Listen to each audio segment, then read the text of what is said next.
Então podemos começar, né, Edgar? Vamos, para a gente também não perder muito tempo. Paz do Senhor, Rosângela. Vamos lá, Então, então. Já hoje tem eu 80 pessoas? Já já, tem? já, já chegou perto Ah, de vamos 80 até os 80. pessoas. A gente ia Isso, esperar até às 6h30, 1 da tarde, mas aí fica é meio verdade. complicado, né? Não podemos concorrer com o culto hoje, né? Não, não. Não pode terminar a escola bíblica e começar o culto, senão o pastor Tá fica bravo, certo. né? Então tá bom. Hoje o Vilmar não tá aqui. Eu vou fazer a oração de abertura, Edgar. Tá. Aí em seguida eu passo para você e você dá sequência aí na escola Ok. bíblica. Estamos iniciando aqui mais um estudo bíblico sobre Salmos, aqui pela Quarta Igreja Presbiteriana Renovada de Osasco. Sejam bem-vindos. Então vou fazer uma oração aqui para a gente estar iniciando. Senhor meu Deus, obrigado, Pai, por permitir que estejamos aqui hoje, diante de Ti, Senhor, para mais um estudo bíblico. Senhor, eu peço que abençoe cada um que está aqui participando deste evento. Peço que o Senhor nos capacite, Pai, para o entendimento da Tua mensagem, Pai. Abra os nossos corações e os nossos ouvidos para que a Tua mensagem gere frutos em nós, Pai. Peço que o Senhor abençoe também as pessoas que de alguma forma não puderam estar presentes, mas de que alguma forma o Senhor os alcance. Senhor, eu quero abençoar também a vida do Edgar e pedir que o Senhor o use, Senhor, como um instrumento da Tua obra para enviar a Tua mensagem hoje, Pai. Usa-o, Senhor, que o Espírito Santo conduza essa nossa reunião, Senhor, para que ela seja proveitosa de acordo com o Teu querer. Coloco também a vida do pastor aqui hoje, Pai, para comemorarmos o aniversário dele. Senhor, abençoe o pastor, Senhor. Abençoa o pastor, abençoa a família do pastor, Senhor. Que hoje seja um dia especial, tanto na vida do pastor como de suas ovelhas. Em nome de Jesus, eu oro a Ti. Amém. Amém. Amém? Amém. Vamos começar. Nós já estamos Vamos. agora na parte 8, né? Vocês estão ouvindo bem? Estão ouvindo Tá. bem? Vamos avançando aí. Estamos na parte 8 de Salmos já, né? Você já tem um bom tempo já, agora que a gente está estudando. Como já comentei algumas vezes, assim, se formos detalhar especificamente cada salmo e cada trecho dos salmos, complica um pouco na questão de tempo e a gente vai estender muito isso e também fica talvez um pouco mais complicado para a gente entrar em cada assunto, talvez depois com o tempo fazendo alguns estudos mais específicos de cada tipo de salmos. Com o tempo, a gente pode ir abrindo mais estudos, né? Mais para frente, a gente vai intercalando outros assuntos, né?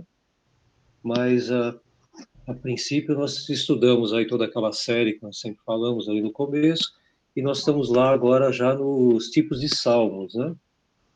E isso eu diria que, assim, é interessante estudar, às vezes a pessoa fala que isso tem a ver, mas interessante com, né, eu já ter falado sobre isso, a questão mesmo da gente identificar, né, situações que o povo estava vivendo na época e o que a gente está vivendo hoje, né? Saber que quando a gente está lendo aquele salmo, é um salmo que nos indica para a sabedoria, para ensinamento da sabedoria de Deus ali, exatamente para que você seja orientado pela sabedoria de Deus. Em um determinado ponto, você está ouvindo o povo falando de ir para o templo, né? Então, o caminho de ir para a igreja, o caminho de ir adorar a Deus num lugar específico, você vai ouvir ali o salmista falando sobre o fim dos tempos, sobre a volta de Jesus. Então, você vai falar, puxa, mas naquela época, sim, já profeticamente remetendo já ao que ia acontecer, né? Então, a gente tem, assim, vários, né? Vários tipos de salmos. Nós já explicamos, nós falamos um pouquinho sobre súplicas, né? Que foi bem interessante, eu acho. Já falamos um pouco dos hinos, né? E suas várias formas, né? Multiformas de hinos que a gente pode encontrar nos salmos. Nós falamos um pouquinho de rei, né? No sentido dos salmos serem focados para o rei, né? para ungido de Deus, para aquele que vai levar a palavra, ou para aquele que vai levar um trabalho representando aquele povo, representando aquele grupo, né? Que a gente possa orar por aquele representante, né? E agora nós estamos entrando, eu acho que domingo passado nós começamos, mas não deu tempo, né? Foi só a introdução dessa parte. Nós temos os salmos que são de louvor a Deus, são focados, são ligados exatamente à entronização de Deus ali, né?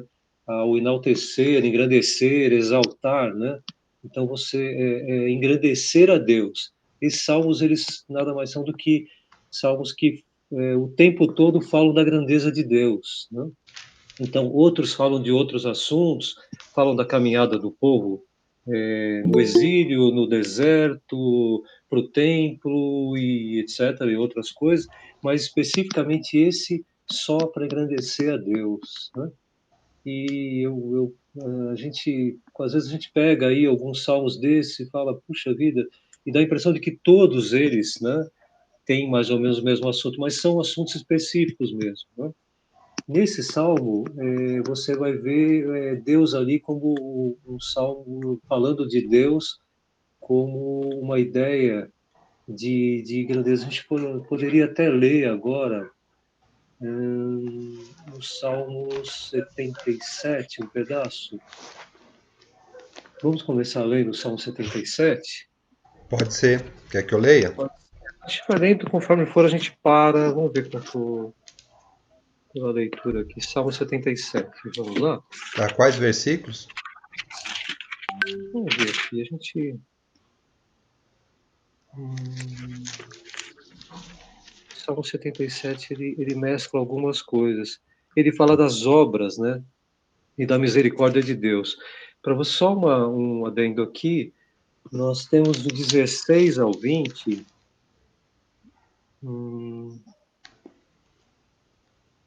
Deixa eu ver se a gente pode levar.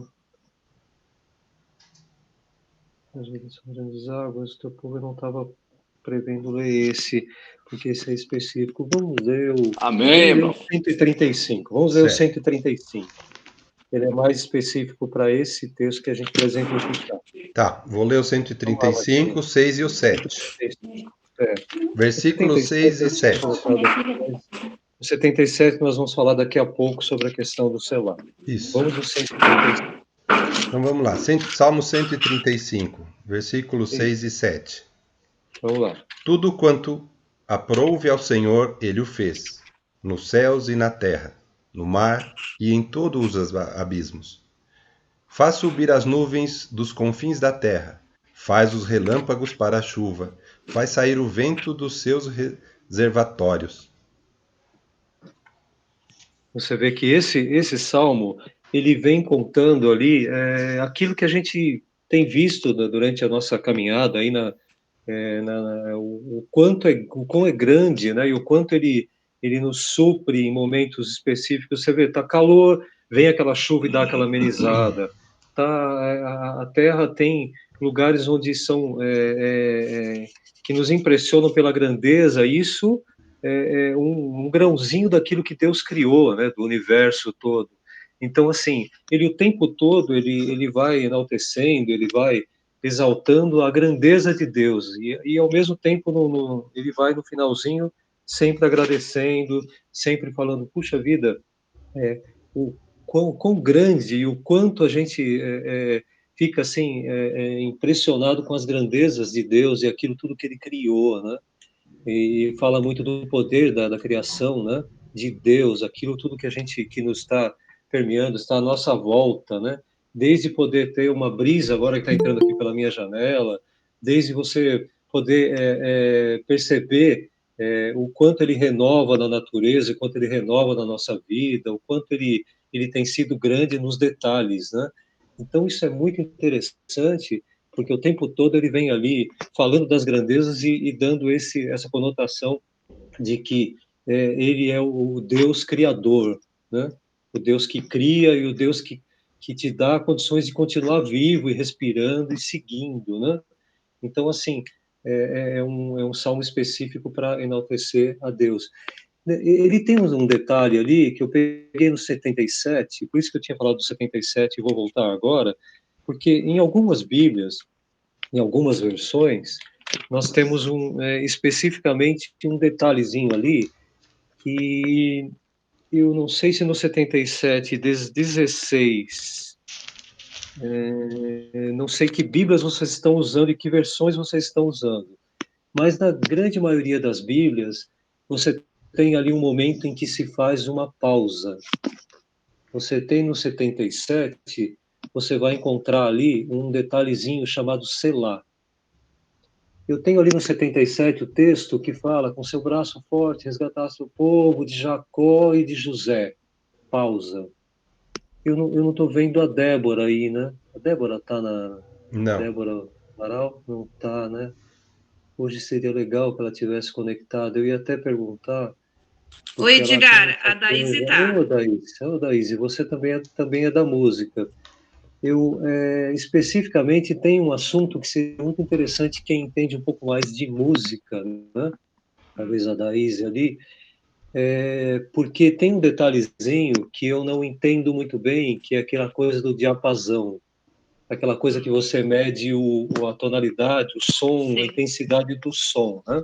Você, como canta, deve saber, deve usar esse, ou deve saber como se usa um instrumento desse, ou já viu usando, né? Já vi usando. Então, e você tem ali, naquele momento, provavelmente esse selar, você vai encontrar ali, por exemplo, no 67, você vai encontrar resplandecer o seu rosto sobre nós, selar. Entraria aquela palavrinha selar. Ah, sim, no primeiro. E no hebraico você vai encontrar selar como selar mesmo. Você vai encontrar aquelas letrinhas que você vê ali no ideograma, mas que ao passar para o hebraico, para se ler o hebraico ali, você vai encontrar selar. Está escrito selar ali. E esse selar já veio do hebraico e que foi, ao ser transliterado daquele grego ali, do hebraico para o grego, continuou selar e depois perdeu o H e passou a ser selar como encontramos. E mais ou menos a gente pode encontrar uma tradução não muito precisa para pausa, né? Eu andei perguntando... Oi, tem alguém falando? Eu encontrei ali, eu conversei com o Paulo Teixeira, que é um especialista nessa área, né, de bíblica, de tradução bíblica, e ele me falou que existem hipóteses para esse selar ou essa pausa estarem em determinados lugares, desses 70 e poucos lugares da Bíblia, e mais, né, na grande maioria nos Salmos ali, e ele é encontrado de uma forma em que ele me falou de certas hipóteses para eles estarem lá. Não, isso não é um fechado como essa ideia, mas ele tem ali tudo se remete mais ou menos a uma pausa ou um silêncio para uma reflexão ou oração, né? Ou existem também uma alternância entre grupos que os que cantavam no templo, os que cantavam caminhando. Então, assim como hoje, que eu não entendo muito de música ali, eu não entendo dos grupos que cantam ali, mas como um grupo está cantando ali como pastor, que eu não sei qual a voz que ele tem, e de repente entra um outro grupo cantando num outro tom. E aí o maestro ali, o ministro de louvor, ele já indica lado esquerdo, lado direito, cantem agora e tal, e a pessoa já entra com outro tom. Então seria como se trocasse esse tom. Com outra voz. Seria uma outra voz. Isso possivelmente pode ter acontecido para colocarem lá ou selar num determinado ponto da Bíblia. Ele tem pode ter essa conotação, pode ser também um significado de interlúdio instrumental que diz assim, quando entra um som de uma trombeta ou entra um som de um alaúde, alguma coisa que tem um som diferenciado daquele que estava sendo tocado, né? Então também pode ter sido utilizado para essa pausa específica para troca de vocal ou de instrumental. Então assim, pode ser também um momento em que é entoado com maior intensidade. Então, quando está a Daíse cantando e entra o pastor, e então minha alma, ele começa a cantar. Aí todo mundo começa a ir tomar água, alguns vão ver o carro. Cuidado, Edgar. Edgar. Canta-te, Senhor. Aí já vem o pessoal de tomar água. Então é um momento de interlúdio ali, um momento de dar aquela parada, né? Pausa para o pastor cantar. É momento de intercessão aí. Nós vamos orar pelo pastor, que talvez tenha algum momento de, né? Sei lá, a coisa pode acontecer ali no culto. Tal. E provavelmente aceita esse selar. Em algumas Bíblias, vocês não vão encontrar o selar, vocês não vão encontrar a pausa, a palavra pausa, mas vocês vão encontrar a inicial daquele, entre um bloco de textos e outro, você vai encontrar um negrito, uma palavrinha, uma letrinha mais escura. Então, vocês veem ali, por exemplo, no 78 você tem, e cujo espírito não foi fiel a Deus. Quando passa do 8 para o 9, tem os filhos de Efraim, embora armados de arco. Então, quer dizer, teve uma mudança de aqui está contando a história e aqui vem um adendo à história, um anexo à história, uma continuação num outro segmento da mesma história. Então, seria uma diferenciação de um texto para o outro. Né? Então, você não vai encontrar o pausa e nem o selar, mas você vai encontrar uma letra em negrito. Às vezes você está lendo ali, você fala, por que essa primeira letra é pretinha ali? Porque ela está mais escura na Bíblia. E existe um porquê. Da mudança ou de tom, ou de instrumentos, ou do próprio texto, né? Em que se encerra um comentário e entra outro comentário. Pode ser também no isso. No 17 e no 21 também, desse 78. Do 17, isso. Você vai encontrar uma letrinha em negrito, né? Mas ainda assim prosseguiram em pecar. Quer dizer, conta a história e depois fala, mas mesmo assim continuaram a pecar. Então, veio como se fosse uma conclusão daquilo que está acontecendo na linha acima. Então, abaixo já vem uma negrito e começa. Aqui não é específico de música, mas aqui é específico de literal, da literatura, né? Uhum. O que a gente pode falar aqui mais disso? Eu acho que seria isso mais porque você vai encontrar isso, né? Nos Salmos em muitos lugares, e talvez gere uma dúvida. Por que se pausa, né?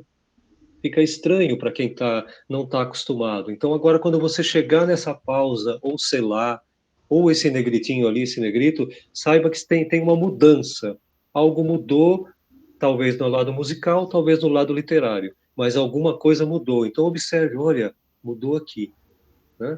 E quando não mudou na parte literal é porque houve uma troca musical lá. Não sei o que estava acontecendo lá no templo, e aí, por exemplo, Davi, Asaf, vamos dizer, Asaf estava lá e falou assim, ou Coré, lá, os filhos de Coré, falaram, agora entra o pastor cantando, agora entra o Marcelino cantando, agora entra a Rosângela cantando. Então, é um momento de troca de voz, né?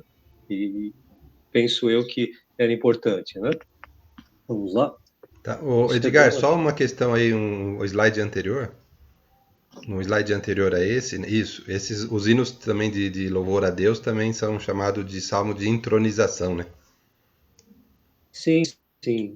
Entronização por uma questão mesmo na tradução, pelo efeito de enaltecer, de engrandecer, de exaltar. Então, a palavra de entronização seria mesmo, né, de colocar no trono, de mostrar ele no trono, né, de mostrar a todos que ele está no trono. Você entroniza, né?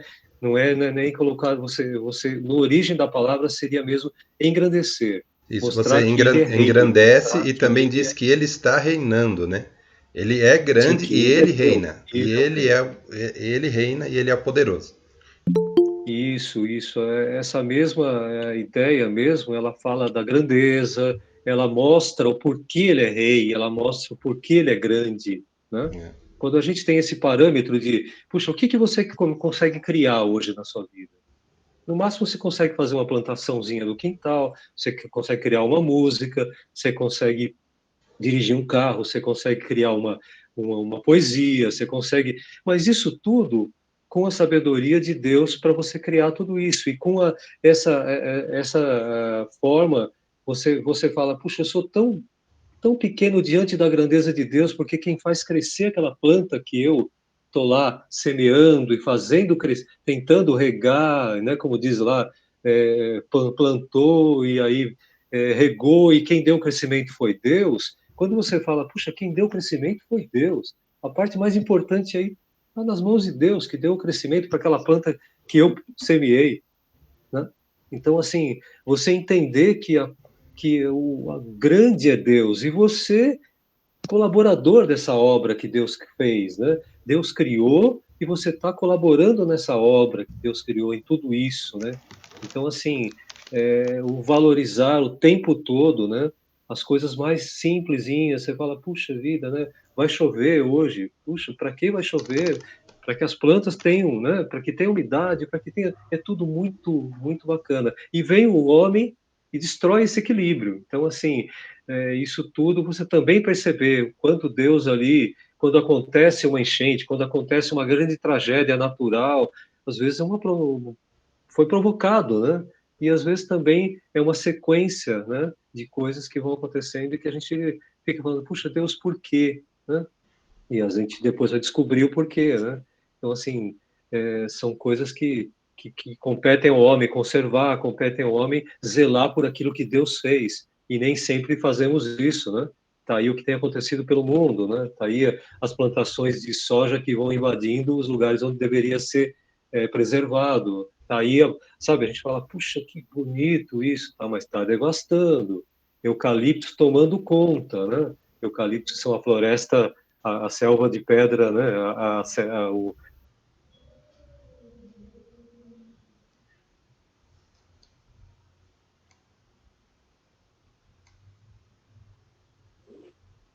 Oi, Edgar.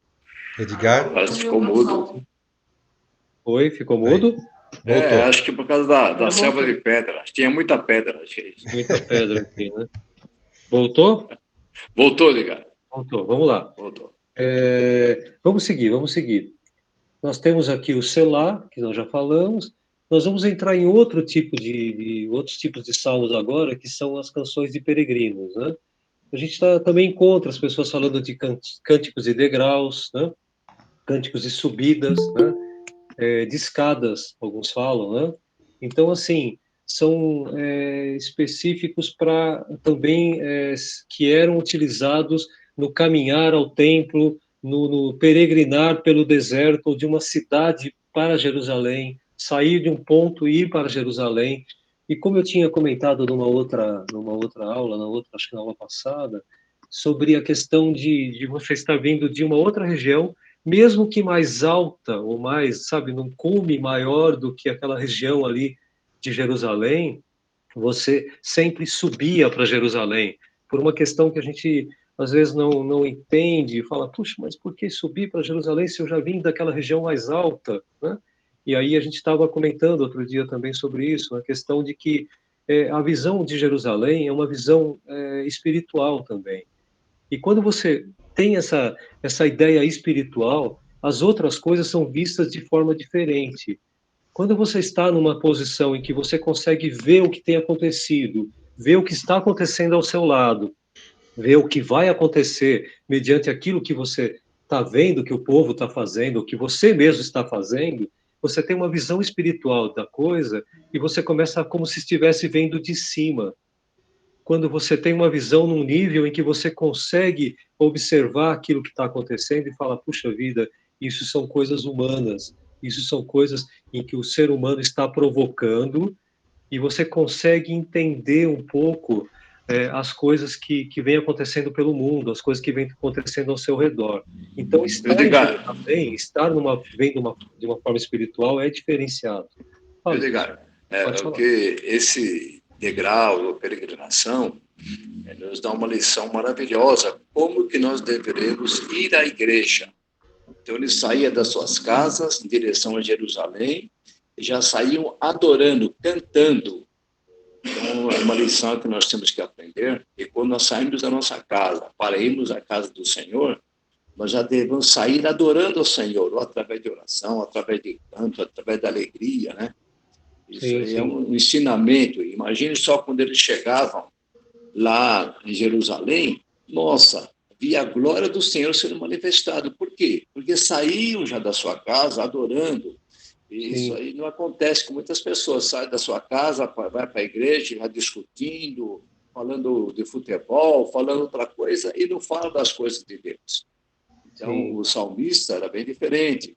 Era uma grande responsabilidade, e o objetivo deles ir até lá era para adorar a Deus. Então, nós temos que pegar essa como lição. Quando nós vamos ao Senhor, não importa quem vai falar, não importa quem vai pregar, eu vou para adorar a Deus. E quando chegar na igreja, tem que todos participarem adorando a Deus, né? Porque acontece muitas vezes que está o louvor, alguém está sentado, não está nem aí para o louvor, não participa. Então, é muito importante esses salmos, né? Que falam salmos de degrau, peregrinação. Qual era o objetivo disso aí? Era de adorar a Deus. E o mesmo objetivo que nós temos que ter. Que nem hoje é domingo. Quando sair da sua casa, já sai adorando a Deus. Já sai, Senhor, obrigado por esse domingo. Se você canta ou não canta, não importa, fale com Deus. E quando você chegar na igreja, chegar na Jerusalém, podemos dizer assim, na nossa igreja, ou qualquer igreja, você vai ver a glória de Deus sendo manifestada. Amém. Eu vi ali que eu havia comentado sobre nós vamos ler 2 salmos depois de peregrinos, né? Mas você tem ali esses salmos alguns que, assim, conta a história que foi passada, né, oralmente e depois escrita lá nos tempos mais antigos, de que isso tudo eram salmos que eram entoados, eram cantados para as festas religiosas da época, né, também. Não só simplesmente, não só para ir ao templo, né, como a gente faz hoje, mas em ocasiões especiais, né. Esses salmos de peregrinos, eles tinham uma conotação até mesmo festiva, religiosa mesmo, né. Eles faziam essa caminhada e já iam se preparando para chegar em festas especiais para eles. E a alegria que vinha para esse povo para caminhar para essas festas tinha também um motivo que para eles era vital, que era das colheitas. Eles estavam colhendo e estavam levando para aquela festa, que era uma festa depois a gente vai falar um pouquinho das festas, e de uma forma que, imagine quando você ganha um presente e você vai mostrar para as pessoas, vai falar, olha o presente que eu ganhei, e as pessoas ficam felizes com aquele presente. O que Deus dava para eles como presente? Davam aquela colheita, davam aquele alimento que ia gerar suprimento para todo aquele grupo que vivia, aquela vila, aquela região. Então, eles adoravam a Deus no sentido de agradecer a tudo aquilo que Deus fez numa determinada época. Eles tiravam o melhor daquela colheita e levavam também para aquela festa. Então, assim, era uma forma deles subirem agradecendo. Imagina a alegria deles subindo para o templo, para uma festa, para agradecer pela colheita que, né, teria sido feita, ou aquilo que estava sendo produzido. Então, aquilo era muito importante e vital para eles, né? Era uma coisa... Edgar, é interessante que o que você falou, que acontecia, ele dava o melhor para o Senhor. Sim. É o que nós temos que dar também. Nós temos que sempre dar o melhor para Deus, o melhor da minha vida, o melhor de tudo para o Senhor. Sim, às vezes a gente tem uma ideia de que talvez leve uma sobra, né? E não é isso, né? Olha, sobrou arroz aqui, eu vou levar para o... Né? Esse arroz já está meio velho, está meio carunchado, feijão aqui. Está quase vencendo. Está vencendo aqui, eu vou dar para o irmãozinho. Não, pega aquele que você comprou ontem, entrega para o irmãozinho, sabe assim? É o melhor que eu vou dar para ele. Ele está precisando, eu vou dar o melhor. Ele vai comer o melhor feijão que eu tenho em casa aqui. A gente fala, mas como assim? Como não? Não, pega o melhor. Sabe, a gente tem às vezes uma ideia, aquele sapato quase furando, eu vou dar para o irmãozinho. Não, pega um sapato bom. Eu não tenho nenhum aqui, mas tá meio complicado. Mas os meus sapatos são meio velhos aqui. Mas eu digo assim, pega o melhor, né? Entrega o melhor, né? A gente fica, não, esse aqui eu não vou dar, esse aqui é o melhor que eu tenho. E faça essa experiência de entregar o melhor para aquele que está precisando ou para aquele que vai se sentir feliz recebendo, e você vai se sentir feliz também. Isso é uma outra, né? São umas premissas, como você está falando, né? Você separar o melhor, né? A gente já falou muito sobre isso, mas a gente tem essa tendência mesmo de, às vezes, esquecer, né? A gente deu o melhor na hora de gritar pelo jogo que está acontecendo e gritar o melhor para aquele time que é seu time de coração e está ali. E aí, quando acaba o jogo, você vai para a igreja e fica miando dentro da igreja. Nada contra os gatos, né? Mas a gente chega na igreja e começa a miar, né? Miau, miau, miau, miau, miau, miau. Então, assim, a gente chega miando na igreja. A gente está em casa, parece um leão na frente da TV, torcendo pelo, né? Espero pelo São Paulo, mas alguns torcendo por outros times. E aí o que acontece quando chega na igreja vira um gato, né? Um gatinho. E às vezes quem está dirigindo o culto fala, amém, irmãos, vamos aplaudir o Senhor, a pessoa nem aplaude. Vai, canta, irmão, vamos ficar em pé, fica sentado. Ficou sentado, fica em pé. Você ouve assim, nós vimos assim, né, pastor, batendo palma, assim, né? Com o dedinho. Com o dedinho, assim. Então, fala Deus, né? Meu Deus do céu. Né? Tá, vamos seguir em frente aqui. Vamos ler esse Salmo 84? Vamos ler o Salmo 84? Eu acho que dá para a gente ler inteiro aqui. Vamos ver. Deixa eu ver se ele... Salmo 84 é um pouco longo, mas vamos lendo aqui. Ele é legal e aqui ele fala com saudades, questão de saudades do templo, né? Ele estava numa situação em que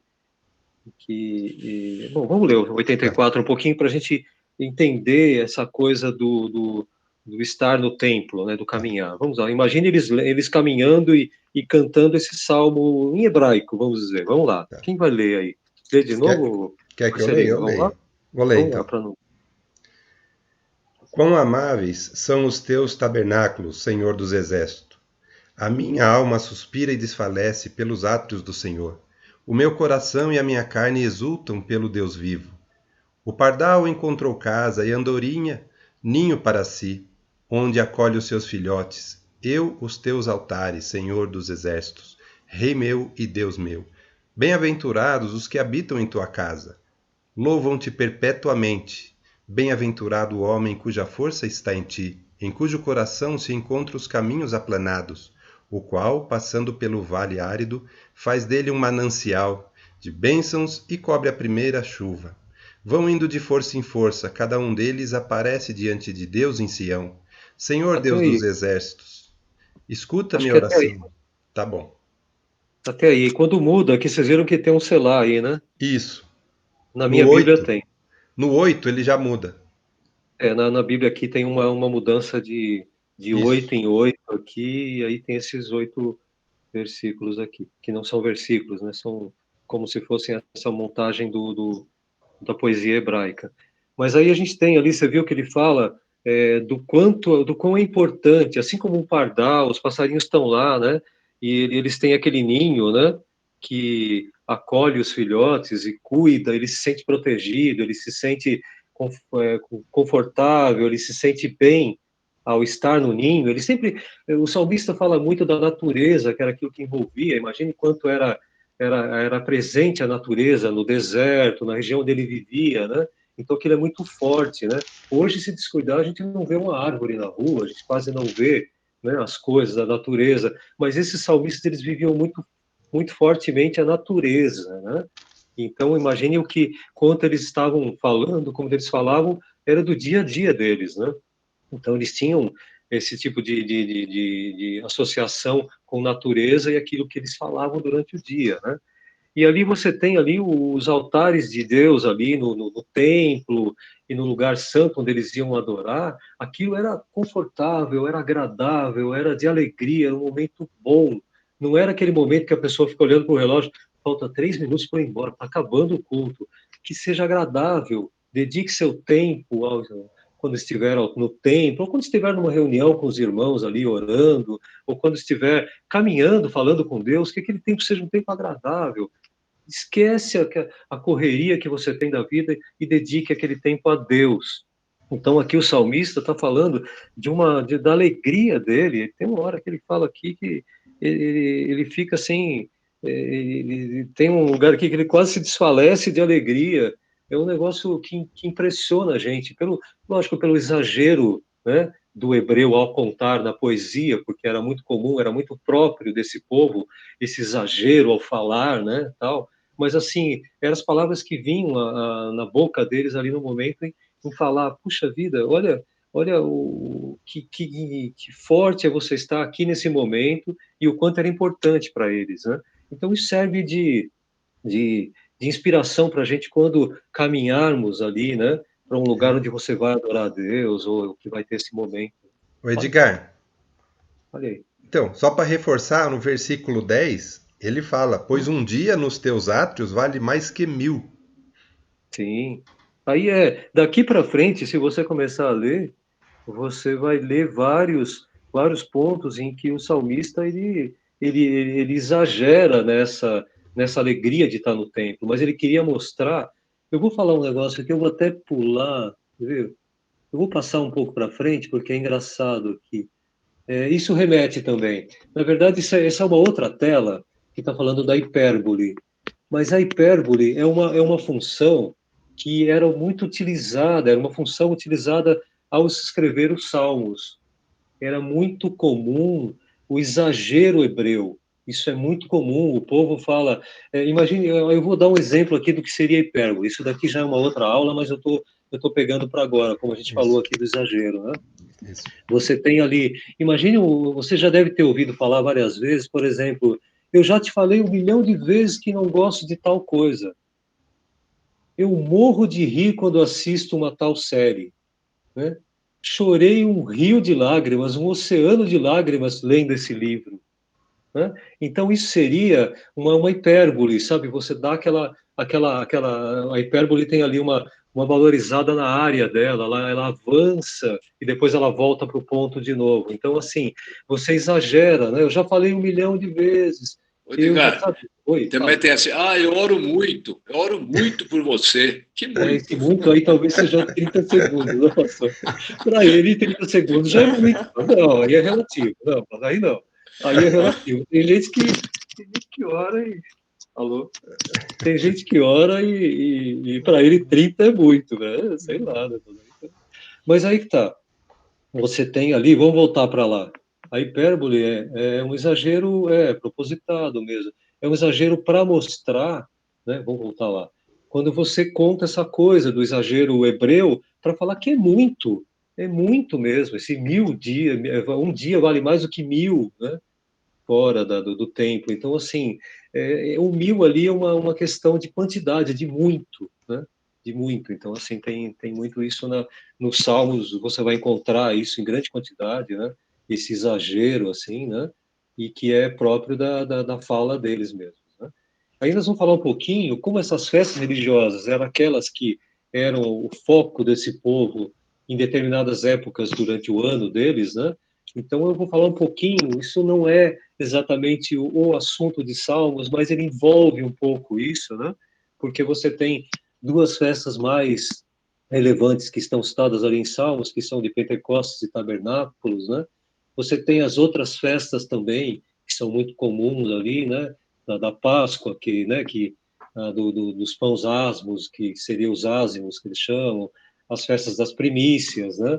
E aí tudo isso também fica meio citado nos textos de Salmos, em alguns trechos, e em outros mais claramente, assim. Algumas somente remetem, por exemplo, no 27, 4, 6. Vamos ver no Salmo 27, 4, 6. Está aqui. Está aqui, o 27, 4, 6, eu vou até ler aqui. Uma coisa peço ao Senhor e buscarei, que eu possa morar na casa do Senhor todos os dias da minha vida, para contemplar a beleza do Senhor e meditar no seu templo. Na verdade, ele estava ali, você vai ver algumas coisas mais para frente também, falando do tabernáculo, ele fala, no dia de diversidade ocultará seu pavilhão e no recôndito do seu tabernáculo me acolherá. Então ele vai falando assim de algumas adversidades que ele passou, né? Mas que a certeza de que no tabernáculo ele vai acolher, Deus vai acolher. Naquele momento é um momento de paz, de consolo, de revigorar, de restaurar as forças para enfrentar de novo, né? Então, assim, é um momento em que você está ali na presença de Deus, te revigora, né? E quanto mais você estiver na presença de Deus, mais tempo, mais você vai se revigorar para enfrentar de novo as lutas. Então, nessas festas, nada mais era do que levar essas primícias, como em Pentecostes, a gratidão obtida pela colheita, né? Eles celebravam tudo isso. Nos tabernáculos, as cabanas, onde eles iam lembrar o tempo de peregrinação do povo no deserto, o povo de Israel, mas eles lembravam isso com alegria. Eles lembravam de ter passado por tudo aquilo, né? E ter chegado numa situação em que eles podiam estar ali adorando a Deus. Então, assim, seria um tempo em que você agradece. Você vê ali no Salmo 42, 4, que eu citei ali embaixo, não sei se vocês conseguem ler, mas eu vou ler também por aqui. E o salmista fala: quando me lembro dessas coisas, choro angustiado, pois eu costumava ir com a multidão, conduzindo a procissão, né, nessa tradução procissão, conduzindo o povo à casa de Deus, com cantos de alegrias e de ação de graças, entre a multidão que festejava. Então, assim, você tem ali o salmista não estando lá no templo, né, não podendo estar lá no templo, mas ele lembrava, até angustiado, né, aquele tempo em que ele caminhava, né, com a multidão para festejar. E aí você vem, né, essas festas que eram feitas no templo de agradecimento a Deus pelas conquistas, por tudo aquilo que aconteceu, né? Independente das oscilações nesse tempo, tiveram conquistas. Você sempre tem alguma conquista, mesmo que se mantendo vivo é uma conquista. Às vezes você fala, puxa, eu não ganhei, eu comprei um carro, não comprei casa, não ganhei um emprego novo, não tenho dinheiro. Mas a conquista, o que foi? Cada dia Deus tem te agraciado com o fôlego de vida. Conquista. Deus me deu mais um dia. Agradeça pelo dia. Não agradeça só pelo carro novo, agradeça pelo dia, pelo fôlego, pela vida, pela possibilidade de conquistar coisas dadas por Deus, né? Ou pela possibilidade só de estar vivo.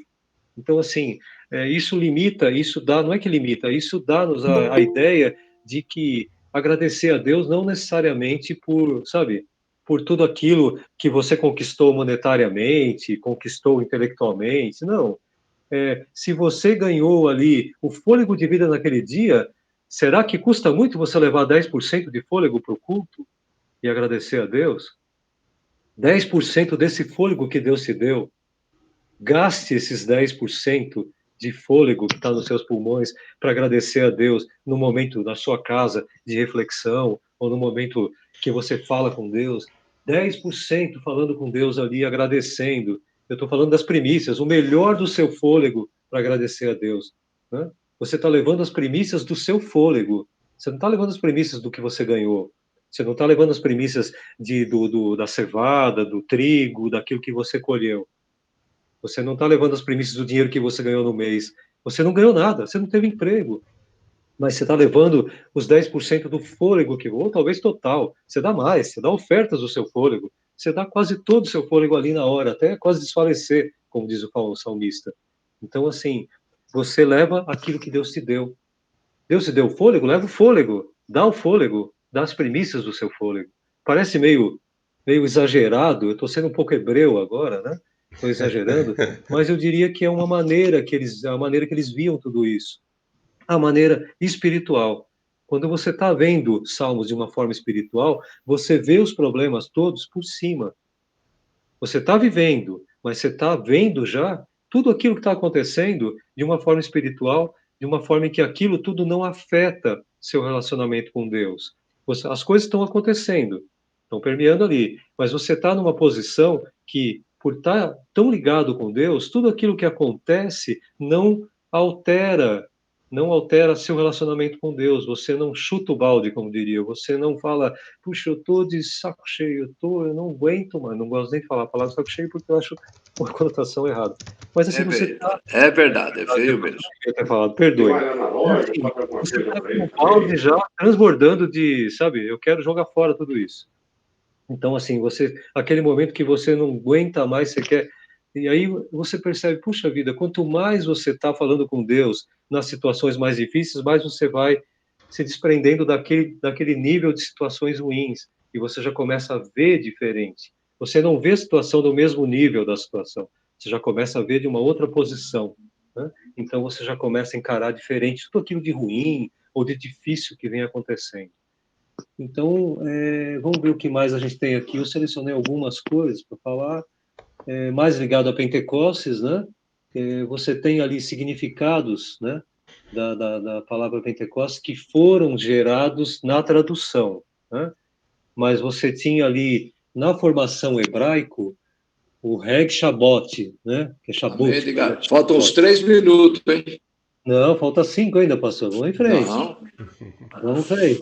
Até começar o culto, a gente termina, pastor. Vamos lá. E aí a gente tem o Reg Shabbat, o Reg Shabbat seria o Pentecostes que citavam no Velho Testamento. Então, essa maneira de chamar essa festa, esse Pentecostes, era feito no Velho Testamento. Com o Novo Testamento, depois da vinda do Espírito Santo, naquele momento que a gente conhece, né, em que estavam todos aqueles povos reunidos, estrategicamente ali, você vê que Deus faz as coisas de uma maneira, né? Estavam todos os povos lá reunidos e de repente o Espírito Santo veio e aquilo foi difundido para aqueles povos, para vários cantos daquela região e depois foram passando aquilo que aconteceu. Então tudo tem um porquê, tudo tem sempre um momento exato e Deus tem um momento exato para realizar aquelas coisas, né? Quando o Novo Testamento estava se difundindo, Roma tinha estradas, aquela região do Império Romano tinha estradas.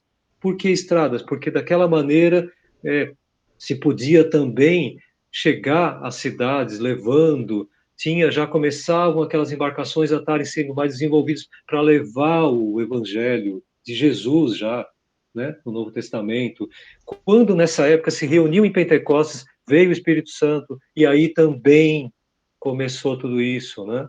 Então, assim, ocasiões propícias para que isso aconteça. Então, trazendo para a nossa vida, no momento certo as coisas acontecem, né? Deus fala no momento certo, e Deus agindo no momento certo, como em Pentecostes, como na época de Roma, como em outros momentos específicos em que aconteceu para que outras coisas viessem a acontecer também. Viu, Edgar? Deus fala, não pode esquecer. Quando nós buscamos, né? Deus Sim, fala. Tudo isso nós estamos falando no caminho, no sentido de que as pessoas estão conectadas com Deus. Se não tiver conexão, Deus não vai nem falar. A gente tem tudo isso que a gente fala, 100% disso que eu falei desde a primeira aula, é necessário buscar Deus, é necessário estar buscando essa conexão com Deus. Então, assim, desde a primeira aula eu venho frisando isso. Se você não tiver conexão, você vai ler Salmos como curiosidade. Você vai ler esses salmos e Deus vai falar. A hora que você se conectar comigo, eu vou falar cada coisa baseado nesses salmos que você está lendo. Eu vou revelar cada coisa. Mas você não está me buscando, você só está lendo salmos. Né? Eu já li salmos antes de me conectar com Deus. Há muitos anos, estou um pouquinho velho agora, pouquinho, né? Pouca coisa, né? Mas naquela época, quando eu li, eu já li salmos. Eu me lembro de ler salmos com 16 anos, 17. Estava lá na igreja católica, pegava os salmos na Bíblia Ave Maria lá e li os salmos inteirinho. Né? Não entendia nada. Li, nossa, eu cheguei a decorar algumas coisinhas. Eu falei, puxa vida, não valeu quase nada. Eu não estava buscando a Deus nos salmos. Eu estava buscando só ler salmos para falar que eu estava lendo e tal. Então, essa conexão com Deus é 100%, não é 98%. Ou você tem, ou você não tem, né? E aí a gente tem muito isso, né? Não tem mais tempo. Eu ia falar como se fazer um pão asmo, mas não. Você quer aprender, pastor?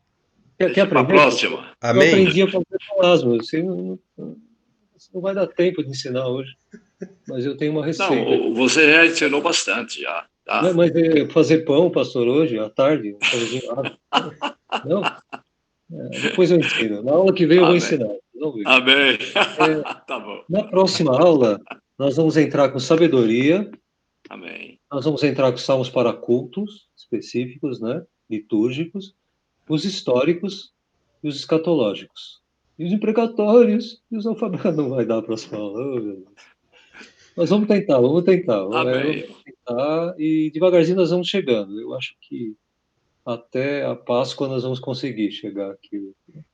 Não. Amém, Edgar. Amém, e mesmo assim, né, o pessoal já avisando, a gente já está fazendo o estudo do livro de Jó, que também é um livro, né, desse conjunto aí dos livros poéticos. Então, próximo estudo já vamos ter Jó. Então, a gente já está terminando o Salmo, já vamos começar o Jó. Amém.